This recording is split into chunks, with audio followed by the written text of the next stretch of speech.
안녕하세요. 반갑습니다. 11월 5일 금요일입니다. 더 깊은 연구를 위해서 우리 함께 살펴보도록 하겠습니다. 함께하고 있는 저는 포트리교회를 섬기는 김현수입니다.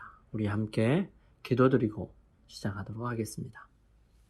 저희들을 사랑하시는 아버지 하나님, 한 주일 동안 저희들과 함께하여 주셔서 하나님께서 선택하신 당신의 백성이 얼마나 크고 위대한 나라고 또 얼마나 소중한지 알 수 있도록 인도하여 주셔서 감사합니다.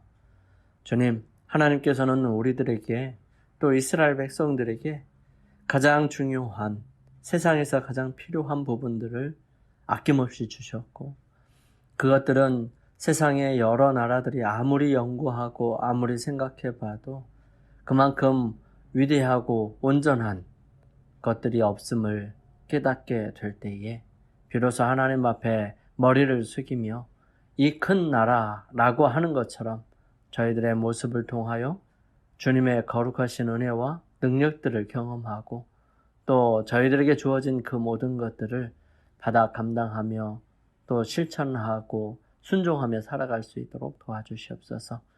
이스라엘 백성들이 실패하였던 것은 그렇게 위대한 법규와 율법 받았음에도 불구하고 순종하지 아니하고 자기 나름대로의 생각으로 살아갔던 모습들 때문이었음을 고백합니다.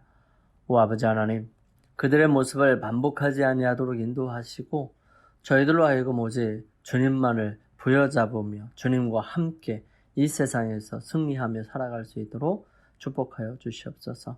아버지 하나님, 저희들에게 주님이 필요합니다. 저희들에게 주의 거룩하신 능력이 필요합니다. 저희들에게 어리석고 어둔한 이 세상에서 분명하고 확실한 진리 되시는 주님이 필요합니다. 주님 함께하여 주시옵소서. 주님 오늘도 주님 앞에 간절한 마음으로 기도드리는 그 기도의 제목들을 들어주시고 주님께서 그들의 필요에 따라 주님께서 해결하여 주시고 채워주시며 위로하여 주시고 치료하여 주시옵소서. 아버지, 주님 앞에 기도드리는 많은 사람들의 마음 속에 주님을 향한 간절함이 있게 하여 주시고 기도할 때마다 하나님께서 가까이 계심을 경험할 수 있도록 도와주시옵소서. 아버지 하나님, 시작하는 시간입니다. 마치는 시간까지 주의 거룩하신 은혜가 저희들과 함께 하여 주시옵기를 예수님의 이름으로 간절히 기도드립니다. 아멘. 하늘에서 대쟁투가 시작된 시작부터 하나님의 율법을 전복에 뒤집어 엎으려고 하는 것이 사단의 목적이 되어 왔습니다. 사단은 이 일을 성취하기 위해서 창조주를 반역했지요. 그는 하늘에서 쫓겨났지만 이 세상에서 여전히 동일한 그 싸움을 계속 해오고 있습니다. 인류를 기만해서 속여서 하나님의 율법을 범하게 하는 것이 그가 꾸준히 추구해오는 목적인 것입니다. 그의 목적이 하나님의 율법을 모두 다 버리게 하거나 그 일부를 버리게 함으로써 성취되든지 간에 그 결과는 궁극적으로 똑같습니다. 율법의 한 조목을 범하는 자는 온 율법에 대한 경멸을 나타내지요. 그의 감화와 행동은 범죄의 편에 있고 그는 결국 법을 모두 범한 자가 되는 것입니다.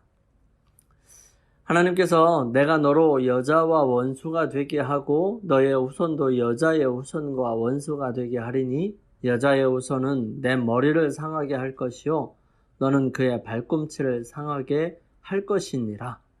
이 창세기 3장 15절에 있는 말씀인데요. 인류의 타락 후 하나님께서 사단에게 내리신 이 선고는 동시에 하나의 예언이 되었습니다. 그것은 종말에 이르기까지 각 시대에 미치고 이 땅에 사는 모든 사람이 참가할 대쟁투를 미리 보여준 것이죠. 하나님께서는 내가 원수가 되게 하리라고 선언하십니다. 이 원수 관계는 선천적으로 되지 않습니다. 우리가 태어나면 죄에 익숙한 사람으로 태어나지 죄와 상관없이 반대되는 사람으로 태어나지는 않습니다. 인류가 하나님의 율법을 범했기 때문에 그의 본성은 이미 악해져 있습니다. 그러므로 그는 사단과 조화되고 상반되지 않습니다. 잘 따라가게 돼 있어요. 죄인과 죄의 창시자인 사단과는 본질상으로 아무런 원수관계가 존재하지 않습니다. 둘 다 반역으로 악해져 있습니다. 그 배신자들은 다른 사람들에게 자기의 행위를 모방하게 해서 동조와 후원을 얻기 전에는 결코 안심하지 않습니다. 그러므로 이 타락한 천사들과 악한 자들은 결사적으로 연합하기로 합니다. 만일 하나님께서 특별히 간섭하지 않으셨을 것 같으면 사단과 인류는 동맹해서 하늘의 하나님을 대항하였을 것입니다. 인류는 사단과 원수가 되기는커녕 오히려 하나님을 반대하는 일에 연합하였을 것입니다. 사단은 천사들을 반역에 가담시켰던 것처럼 인류를 범죄하도록 유혹해서 하나님을 대항하는 싸움에 협력하게 했습니다. 그리스도를 미워하는 일에 있어서는 사단 자신과 타락한 천사들 사이에 의견의 차이가 없었죠. 다른 여러 가지 점에 있어서는 의견이 달랐을지라도 그들이 우주의 통치자의 권위를 반대하는 일에는 완전히 연합하였던 것입니다. 그러나 사단이 그와 여자와 그리고 그의 후손과 여자의 후손이 원수가 될 것이라는 선언을 듣자마자 그는 인류의 인간의 본성을 타락시키려는 그의 노력이 방해를 받을 것과 인류가 어떤 방법으로든지 자기의 세력을 저항할 수 있게 될 것을 알게 된 것입니다. 인류가 그리스도를 통하여 하나님의 사랑과 자비의 대상이 되기 때문에 인류에 대한 사단의 증오심이 불타올랐던 것입니다. 하나님의 창조 사업을 무너뜨리고 더럽힘으로 그는 인류에 대한 하나님의 구속의 계획을 완전히 뒤엎어버리려고 생각했지요. 그리고 하나님께 좀 치욕스럽게 만들고자 노력했습니다. 하지만 그것은 기대일 뿐 하나님께서는 그런 모든 것들을 완전히 사단에게 넘겨주지는 아니하십니다. 사단은 하늘에 슬픔이 있게 하고 땅은 재난과 황폐로 충만해지게 만들고자 노력합니다. 그리고 그는 이 모든 악이 하나님의 인류를 창조한 결과로 생긴 것이라고 지적하죠. 즉 하나님께서 잘못 만들었기 때문이라고 얘기합니다. 사람의 마음속에 사단에 대한 증오심을 일으키는 것은 그리스도께서 영혼 속에 주입시키시는 은혜입니다. 이와 같이 회개케 하는 은혜와 새롭게 하는 능력이 없었으면 인류는 계속적으로 사단에게 사로잡혀서 그의 명령에 복종하고자 언제나 대기하고 있는 종노릇을 하였을 것입니다. 사람에게 누구나에게 이 양심이라는 것을 하나님께서 주셨죠. 그래서 이 양심을 통하여 잘못을 대적하게 되고 거부하게 되고 또 인지하게 되고 새롭게 생각하게 되는 것입니다. 그래서 사람의 심령에 있는 새로운 원칙이 지금껏 평화롭던 곳에 이 큰 투쟁을 일으키게 됩니다. 사람은 그리스도께서 주시는 능력으로 찬탈자요 폭군인 사단을 거절할 수 있게 됩니다.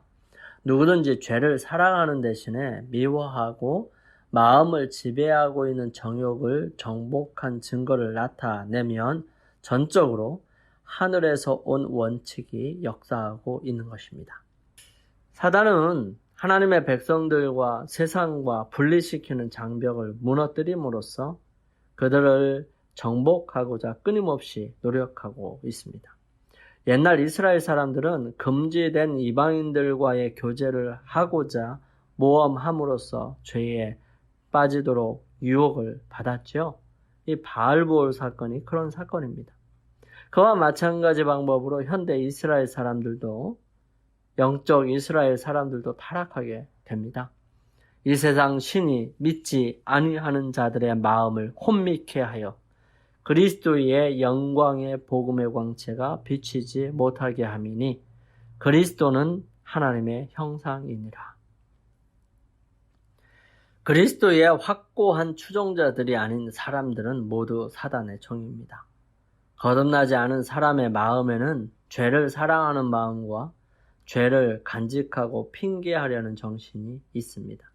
그러나 거듭난 마음에는 죄를 미워하고 그것을 확고하게 저항하는 마음이 있습니다. 그리스도인이 경건치 않고 믿지 않는 사람들과의 교제를 택하는 것은 그들 스스로를 시험에 노출시키는 것이지요. 사단은 자신을 숨기고 속임수의 휘장으로 감쪽같이 그들의 눈을 가리웁니다. 그들은 그런 교제가 그들에게 해를 주리라는 것을 전혀 깨닫지 못하지요. 끊임없이 품성과 언어와 행동에 있어서 세상과 동화됨으로써 그들은 더욱더 눈이 멀어가고 있는 것입니다. 바알볼 사건들을 이끌어갔던 이 발람이라고 하는 선지자는 이방인 중에 있으면서 하나님의 선지자로 있었던 사람이에요. 이스라엘 백성들에게 주셨던 그러한 기별만큼, 즉 아브라함과 이삭과 야곱에게 주셨던 그 확고한 언약만큼 그러한 언약을 돈독히 한 것은 아니었던 것 같아요. 그럼에도 불구하고 그에게 하나님께서 역사하시고 그에게 주시는 은혜와 능력들이 있었습니다. 이방인에게도 빛을 비추고 있었죠. 그런 이 발람은 원래 자기의 마음속에 하나님께 대한 온전한 정신을 버리기로 생각한 겁니다. 그리고 부귀영달을 사랑하고 그것을 얻기 위하여 노력하는 사람이 된 것입니다. 그러나 발람에게 발락이 사람을 보냈고 이 발락의 간청에 의해 발락이 원하는 일을 해주기 위하여 가려고 할 때 하나님께서는 그를 막았죠. 그리고 가더라도 내가 너에게 준 말만 하라고 얘기했고 거기에 대해 순응한 이 발람의 입술을 하나님께서 주장하셔서 온전히 이스라엘 백성들을 축복하고 예언하게 합니다. 결국 발락에게 미움을 받고 또 하나님에게서도 미움을 샀다는 사실을 깨닫게 된 이 발람은 자기의 잘못과 마음속에 있는 그 탐욕을 버리고 회개하고 하나님께 나아가지 아니하고 그는 하나님을 버리기로 선택하게 되는 것이죠. 이 발람은 스스로가 선택했던 사명을 마치고 집으로 돌아오게 됩니다. 발람이 집에 도착한 후에는 하나님의 성령의 제어하시는 능력이 그를 떠나가게 되고요. 이제까지 제지해온 그의 탐욕만이 그를 지배하고 있었던 것입니다. 그러나 어떤 수단을 써서라도 이 발락이 약속한 보상을 얻고자 노력하였습니다. 발람은 이스라엘의 번영이 하나님을 순종하는 데 달려 있고 그들을 죄에 빠뜨리지 않고는 그들을 전복시킬 수 없다는 것을 알고 있었습니다. 이제 그는 모압인들로 하여금 이스라엘 백성에게 저주가 내리도록 하는 방법을 따르도록 조언함으로써 이 발락의 환심을 사기로 결심합니다. 참, 이 하나님을 알았던 사람이 타락하면 이렇게 무서워지는 것 같아요. 발람은 즉시 모압 땅으로 돌아가 왕 앞에 자기의 계획을 아뢰입니다. 모압인들도 역시 이스라엘이 하나님께 충성하는 한 하나님이 이스라엘의 방패가 되실 것을 깨닫고 있었습니다.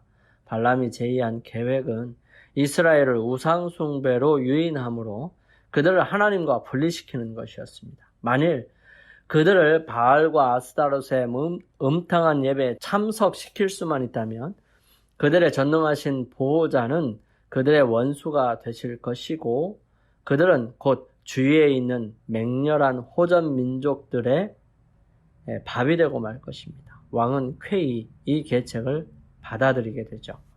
발람 자신은 그곳에 머물러 있으면서 그 일을 수행하는데 조력하게 됩니다. 발람은 그의 악마적 계책이 성공하는 것을 목격합니다. 그는 하나님의 저주가 당신의 백성에게 임하여 무수한 사람들이 하나님의 형벌을 받는 것을 보게 되었어요. 이스라엘의 죄를 벌하신 하나님의 공의는 이 유혹자를 그대로 두시지는 않으셨습니다.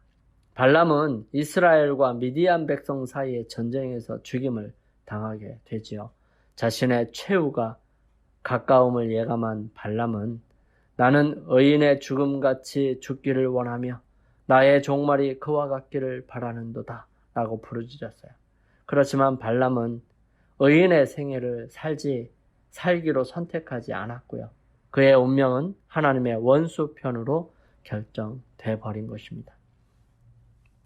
이 발람의 운명은 유다의 운명과 비슷했고요. 그 두 사람의 성격에는 서로 유사점이 있었습니다. 두 사람이 다 하나님과 돈을 함께 섬기려다가 완전히 실패하고 말았습니다. 발람은 참 하나님을 인정하고 그를 섬기노라고 공언했고요. 유다도 역시 예수를 메시아로 믿는다고 공언하고 예수님의 추종자들과 연합하였습니다. 그렇지만 발람은 여호와를 섬기는 일을 부귀와 세속적인 명예를 얻는 디딤돌로 삼으려고 했고 여기에 실패하여 그는 비틀거리다가 넘어져 깨어지고 말았습니다. 유다는 자신이 그리스도와의 관계를 맺음으로 자기가 믿는 바 같이 메시아가 이 세상에 세우려고 하는 나라의 부귀영달을 얻으려고 기대하고 있었던 것입니다. 그가 바라던 일의 실패가 그를 배도와 멸망으로 몰아넣었던 것입니다. 발람과 유다 두 사람 다 큰 빛을 받았고 특별한 특권을 누렸죠. 그렇지만 마음속에 보면 한 가지 죄악이 온 성품을 중독시켜서 그들을 멸망에 빠뜨렸던 것입니다. 마음속에 그리스도인답지 못한 특성이 존재하도록 허용하는 것은 아주 위험한 일입니다. 마음속에 품은 한 작은 죄는 점점 품성을 저하시키고 그 고상한 모든 능력을 악한 욕망에 복종시킵니다. 양심의 방벽 중 하나를 제거하고 한 가지 악습에 방종하는 것, 고상한 한 가지의 의무의 요구를 게을리하는 것은 영혼의 방벽을 무너뜨리고 사단이 들어와서 우리를 타락시킬 길을 열어줍니다. 가장 안전한 길은 다윗처럼 나의 걸음이 주의 길을 굳게 지키고 실족치 아니하였나이다 라고 진실한 마음으로 정말 날마다 기도하는 것입니다. 이 바알볼 사건에 관하여 엘렌 G. 화이트는 이렇게 기록합니다. 그들은 대담하게도 금지된 곳으로 나아가 사단의 올무에 걸렸다. 노래와 춤과 이교 축제의 아름다움에 현혹되어 그들은 여호와께 대한 충절을 포기하였다. 환락과 축연에 가담하여 술을 마시며 방종할 때에 그들의 지각은 몽롱해져 마침내 자제력을 잃고 말았다. 정욕이 그들을 완전히 지배하였다. 음탕한 행위로 말미암아 양심을 더럽힌 그들은 우상에게 머리를 숙여 절하도록 권유를 받았다. 그들은 이교도의 제단에 희생제물을 드리고 가장 비루한 의식에 참여하였다. 아담 시대부터 오늘날에 이르기까지 우리의 큰 원수 사단은 억압하고 파괴하는 데 전력을 기울여 왔습니다. 그는 이제 교회를 대항하기 위해 마지막 싸움을 준비하고 있습니다. 예수님을 따르고자 하는 모든 사람은 이 잔인한 원수와 싸워야 할 것입니다. 그리스도인이 거룩한 모본자를 유사하게 닮아가면 갈수록 그는 더욱 분명히 사단의 공격 목표가 될 것입니다. 하나님의 사업에 적극적으로 참가하고 악한 자의 기만을 폭로하고 그리스도를 사람들에게 제시하고자 애쓰는 모든 사람은 많은 눈물과 시련 속에서 겸손한 마음으로 주님께 봉사했노라고 말하는 바울의 간증에 동참할 수 있습니다. 사단은 가장 맹렬하고 교묘한 시험으로 그리스도를 공격하였습니다. 그러나 그리스도께서는 모든 싸움을 물리치셨죠. 주님께서는 우리를 위하여 그 싸움을 싸우셨습니다. 그리스도의 승리들은 우리가 승리하는 것을 가능케 해줍니다. 유혹자는 사단은 사람의 의지를 지배하거나 죄를 범하도록 강제할 능력이 조금도 없습니다. 그는 사람을 괴롭힐 수는 있어도 더럽힐 수는 없습니다. 그는 번민케 할 수는 있지만 죄에 물들게 할 수는 없습니다. 그리스도께서 승리하셨다는 사실은 그분을 따르는 사람들에게 죄와 사단을 대항하는 싸움을 용감하게 싸우도록 용기를 북돋아 줍니다. 여러분, 우리 주님 안에서 온전하게 승리할 수 있게 되기를 바랍니다. 하나님께서 주시는 능력과 사랑으로 인하여 우리 매일의 삶 속에서 승리하며 살아갈 수 있게 되기를 간절히 소망합니다. 우리 함께 기도드리겠습니다. 저희들을 사랑하시는 아버지 하나님, 바알보올의 사건들처럼 자신을 내어주고 정욕에 휩싸여 죽음에 내어주는 것이 아니라 오직 우리를 위하여 싸움을 이기신 예수 그리스도를 통해 힘을 얻고 용기를 얻어 죄에 대항하고 유혹하는 사단을 대항할 수 있도록 도와주시옵소서. 그러므로 매일매일 승리하는 삶을 살아갈 수 있도록 저희들과 함께하여 주시며 능력으로 역사하여 주시옵기를 저희들을 사랑하시는 예수님의 이름으로 간절히 기도드립니다. 아멘. 이제 오늘 하루 또한 주님 안에서 승리하기 위하여 주님 앞에 머무는 시간을 갖기를 원합니다. 여러분 각자 개인적으로 주님 앞에 머무는 시간 가지시고요. 저는 다음 기회에 또 찾아뵙겠습니다. 감사합니다. 행복한 하루 되시고 행복한 안식일 맞이하시기 바랍니다. 고맙습니다.